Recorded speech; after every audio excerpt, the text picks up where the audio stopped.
Even on a blustery autumn day, Chichester Harbour, near Portsmouth on the south coast of England, is a picturesque spot. Tourists and yachting people flock here in the summer. Landlubbers can take a trip round the bay. It is not the kind of place where fishermen expect too many surprises.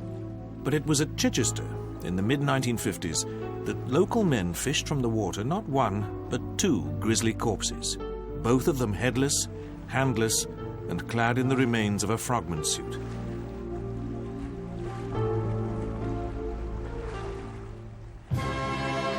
The corpses were clues in a mystery which began on the 18th of April 1956, when the Russian cruiser Ordzhonikidze arrived in Portsmouth Harbour. She was rumoured to be a very special ship, with a revolutionary steering gear, and she carried two very special passengers. Making a goodwill visit to Britain were the Soviet Premier, Nikita Khrushchev, and his deputy, Nikolai Bulganin. For the British Prime Minister, Anthony Eden, the visit was a remarkable diplomatic coup. All was smiles when he met the Russian leaders at London's Victoria Station. But soon the Russians' goodwill would be stretched to the limit. Their visit came at the height of the Cold War, but there were signs that a thaw might be on the way. In Moscow, only a month before, at a closed session of the Communist Party Congress, Khrushchev had denounced Joseph Stalin as a criminal murderer. The ebullient Khrushchev and the beaming, goateed Bulganin embarked on a tour of Britain.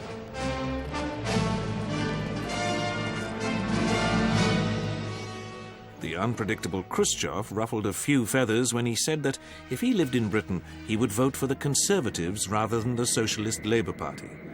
But all seemed to be going well.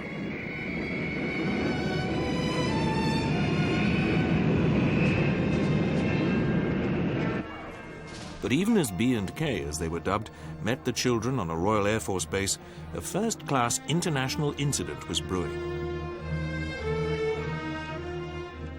At one of the official dinners, a Soviet diplomat asked the British First Lord of the Admiralty, Jamie Thomas, what a frogman had been doing swimming off the bows of the Ordzhonikidze. The frogman was the 45-year-old wartime hero, Commander Lionel Crabb. Crabb was never seen again. His mission and the fate which overtook him remain a mystery to this day. Within 2 weeks, the story broke. The official line was that Crabb had died in the Portsmouth area, nowhere near the Russian cruiser, testing top-secret equipment. This did not satisfy the Russians. They issued a diplomatic note stating that a frogman had been seen off the Ordzhonikidze. The incident was an acute embarrassment to Anthony Eden. He had given the British intelligence service explicit orders that there was to be no spying on the Russians during their visit. In the House of Commons, he faced a barrage of hostile questions from the Labour opposition. Eden stonewalled. He finally admitted that what had happened, whatever it was, had been done without his knowledge. Furthermore, he claimed that it would not be in the public interest to disclose the circumstances in which Commander Crabb was presumed to have met his death. But the file on Commander Crabb has stubbornly refused to remain closed. Over a year after the Ordzhonikidze incident, On the morning of the 9th of June 1957, a corpse with no hands or head and clad in a black rubber diving suit was dragged from the water in Chichester Harbour. The suit was covered in marine growth, indicating that it had been in the water for some time. The three fishermen who had made this grisly discovery took the body to nearby Pilsea Island and reported it to the Royal Air Force Station at Thorney Island. The body was then inspected by the police and removed to the Chichester mortuary. A coroner's inquest followed. Was the body that of the missing Commander Crabb? Curiously, at no time during the inquest did the Navy produce Crabb's medical records. Surely, a vital aid in helping to identify the remains of the frogmen. The coroner determined that the body in the rubber suit was that of Commander Crabb. The cause of his death was unknown.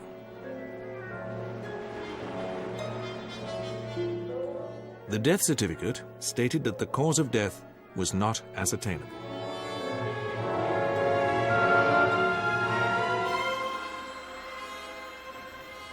The body of the unknown man was buried at Milton Cemetery in Portsmouth on the 5th of July. Crabb's mother, Beatrice, was there, but she did not believe that the body in the coffin was that of her son.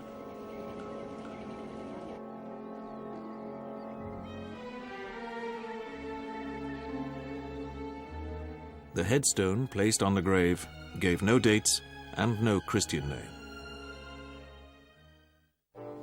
Commander Crabb's career as a diver had begun in the Mediterranean theatre in the Second World War. The Royal Navy's big guns were too much for the Italian battleships. But the Italians proved masters of another, more secret war. They had developed a so-called human torpedo, designed to carry a detachable 500-pound explosive charge and controlled by a two-man crew sitting astride the casing in specially designed diving suits. The Italians nicknamed this novel weapon the Matali, or pig. The crew's equipment was way in advance of anything developed by the British.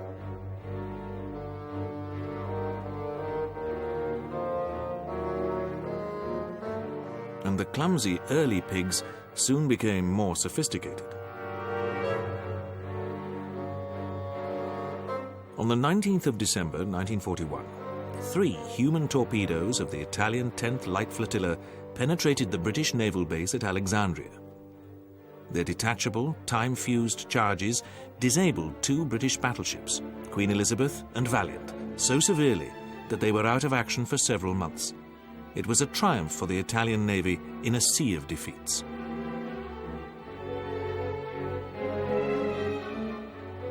Another Italian target was Gibraltar, where Crabb was the harbour's principal mine and bomb disposal officer. Crabb decided to fight the 10th Light Flotilla at their own game. It was the Italians' job to attach charges to the hulls of British ships. It was the job of Crabb and his underwater working party to remove them. It was a task requiring courage and the strongest of nerves. Crabb could hardly swim, but in the process he became an expert diver and authority on Italian methods. The British had a lot of catching up to do, developing submarine escape equipment into proper underwater breathing apparatus and later training divers to operate their own human torpedoes, which were known as chariots. By the end of the war, combat frogmen were playing a vital role in Allied amphibious operations in the Far East and Europe.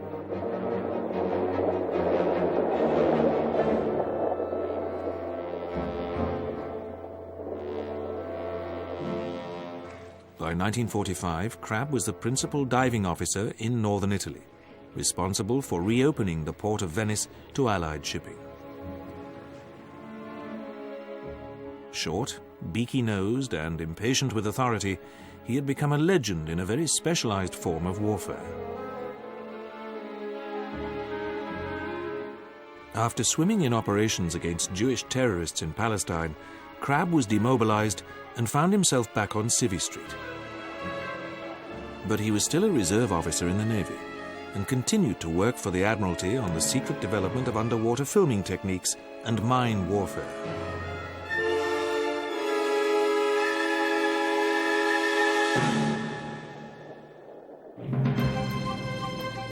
He also spent time with the Royal Marines Special Boat Squadron, devising techniques for covert operations.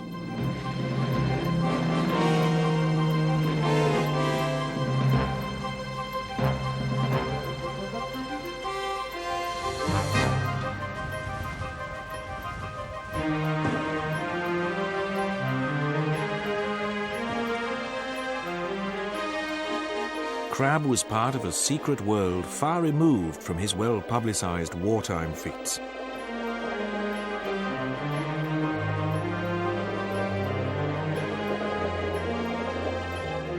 But he still popped up in the public eye. In 1950, he was involved in a major rescue attempt to discover whether there were signs of life from the men trapped aboard the submarine Truculent. She had been sunk in the Thames estuary after colliding with a tanker.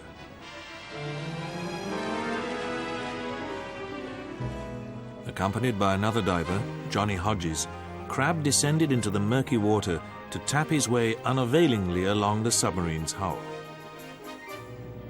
There was more secret work in 1953, when Crabb undertook diving operations in the Suez Canal, which remain classified to this day. In the autumn of 1955, Crabb joined forces with an old wartime diving colleague, Sidney Knowles, to investigate another Russian cruiser, Ordzhonikidze's sister ship, the Sverdlov. British naval intelligence was keen to discover the secret of the Sverdlov's maneuverability. Crabb and Knowles found that this was achieved by a propeller lowered into the water from a hole in the bow. To maintain British deniability, the operation was set up by the US Central Intelligence Agency. In March 1955, Crabb is thought to have received a letter discharging him from the Navy.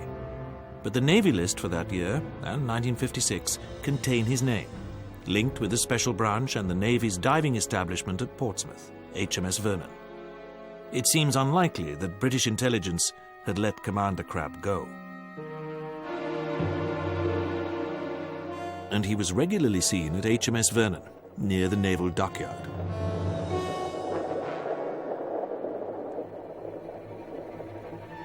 After a short, unhappy marriage, Crabb had got a job as a furniture salesman in London, working for a friend, Maitland Pendock, who had an office in Seymour Place. He rented a small service flat next door to Harrods department store, hanging the Italian-designed frogman suit he favoured in the closet.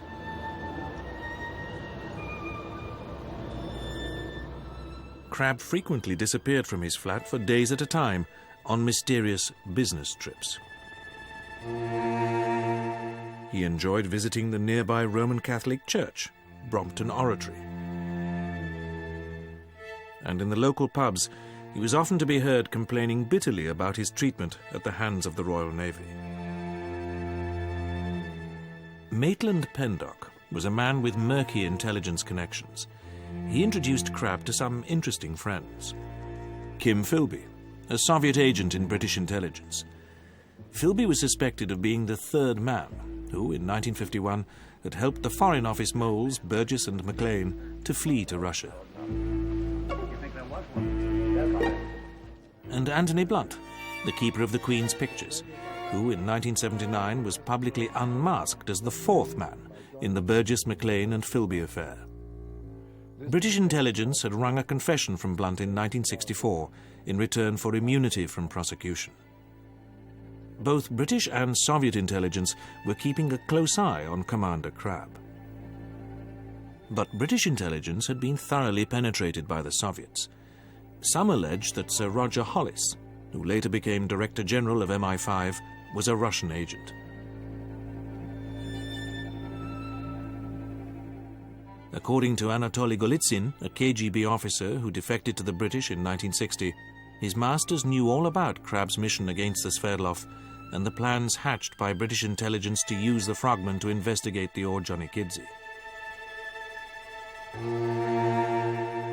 The Russians, claimed Golitsyn, were ready and waiting for Commander Crabb. He would have been of great use to them. The Soviet Union was then forming the nucleus of what was to become its Spetsnaz special forces. One component was a number of frogmen battalions. In later years, the Spetsnaz was to become a formidable fighting machine, part of the GRU, then the main military intelligence gathering organization in the Soviet Union. In the 1970s, there were 4 Spetsnaz naval brigades with a strength of over 5,000 men. But in 1956, the technology available to its frogman battalions was extremely crude compared to that used in the West. For its part, British naval intelligence had an inkling of the new Soviet swimming units. They wanted to know more. Could they infiltrate someone into the Soviet Union who was a diving expert? He might join the Red Navy and then be brought back to the West armed with intimate knowledge of the Spetsnaz setup. Who better than the supposedly bitter Commander Crabb? One thing is certain. When Crabb and a CIA handler called Smith checked into Portsmouth's Sally Port Hotel on Tuesday the 17th of April 1956, the day before the arrival of B and K, they were on a secret mission. The hotel was full, and they took attic rooms. But what was the mission? Having examined Sverdlov the year before, there seems at first sight little reason to be snooping around her sister ship. Ironically, when 4 years later the Ordzhonikidze was sold to Indonesia, there was no trace of secret steering devices in her bows. It has been suggested that Crabb was investigating an anti-sonar device designed to reduce the cruiser's underwater signature, but this was a task more suited to a submarine than a lone diver. There is evidence that a year earlier, the British had used a midget submarine to investigate Ordzhonikidze when she was anchored in a Soviet harbour. But the X-craft had failed to get through the harbour's anti-submarine nets, so the British were clearly interested in the Soviet cruiser. The events of the 18th of April 1956 took place within a relatively small area. The Soviet cruiser was moored at the South Railway jetty, less than a mile from Crabb's hotel.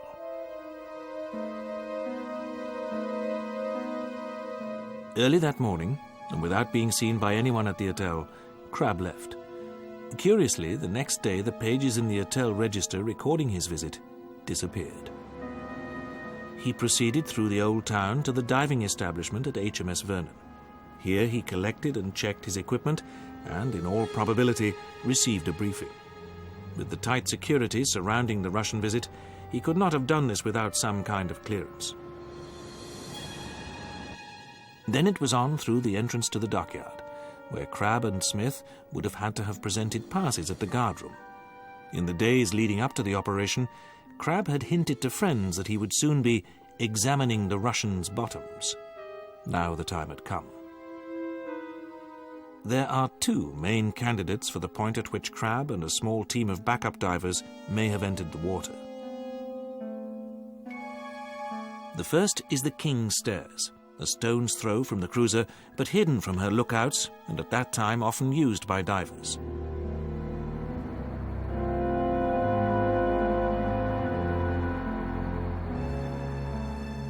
The second possible entry point was in the mast pond, where in the days of sail, masts were soaked and straightened. Ordzhonikidze was lying close to the elegant semaphore tower atop the naval buildings, which would have screened the nearby mast pond from her lookouts.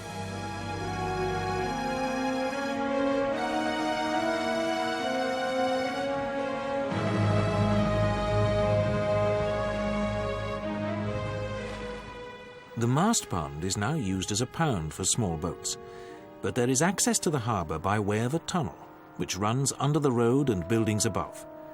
Excellent cover for Crabb and his backup team. Once in the harbour, the backup team could have left Crabb to feel his way towards the cruiser along the walls of the jetty. So far, so good. But Crabb's approach was anything but covert.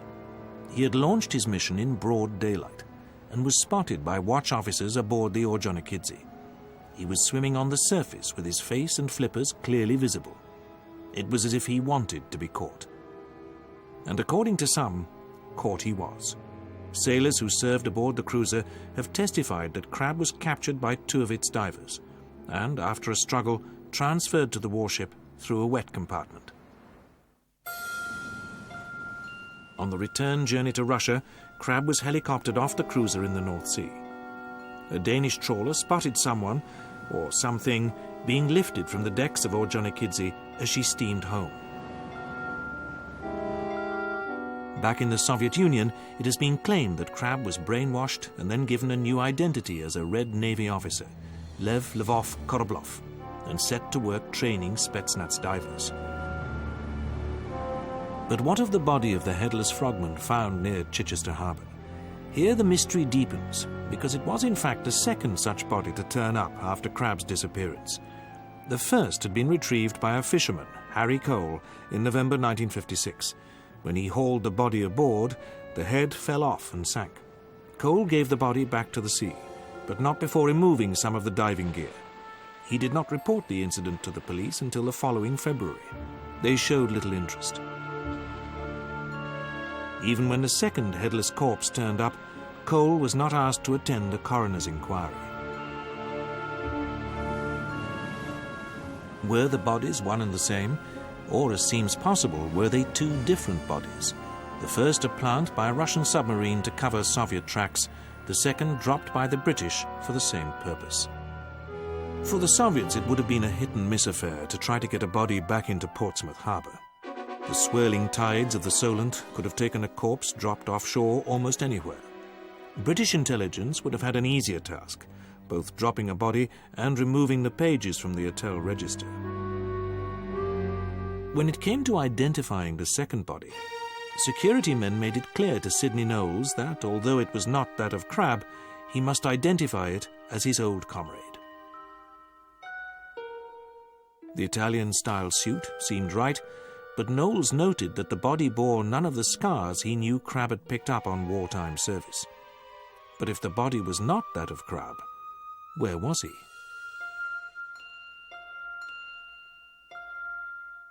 Was he leading a new life in the Soviet Union? A photograph was produced purporting to show Crabb in Russian uniform.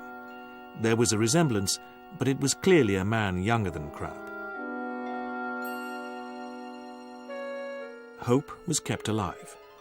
Russian émigré organizations produced dossiers on the Spetsnaz diving instructor, Koroblov Crabb. There were reports that Crabb was about to be exchanged for a Soviet spy, but the Russians never produced him. He would have quickly outlived his usefulness to the Red Navy. They could hardly have returned him to the West, armed as he was with an intimate knowledge of the Soviet special forces. Crabb would have been trapped. In the 1970s, a flurry of reports hinted that Crabb was about to emerge from the Soviet Union to live in Italy. Close on their heels came others that he was gravely ill. Some researchers travelled to Prague to track Crabb down. They claimed to have traced him to a Czech sanatorium, where an Englishman closely answering his description died in the early 1980s.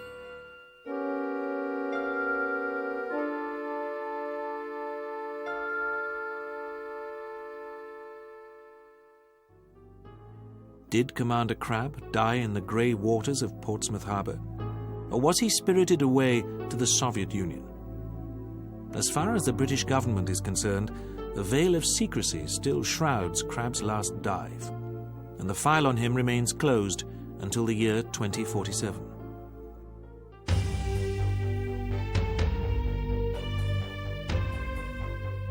Was the dive in which Crabb disappeared a straightforward British intelligence gathering operation which went horribly wrong? Crabb was middle-aged and undermined by drink. Perhaps it was a dive too far.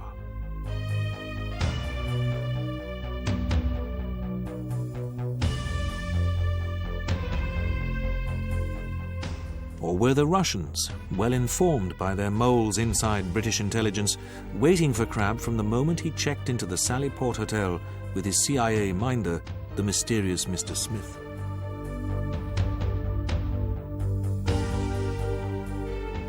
Or was he an infiltrator, planted by British intelligence with the express intention that he would be caught?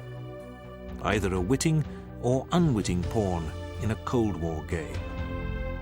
Had Crabb either volunteered or been cajoled into performing a last service for his country? Early in 1982, not long after Crabb is supposed to have died in Czechoslovakia, the headstone in Milton Cemetery underwent an intriguing change. We can be sure that Crabb is now at rest, but where remains a mystery.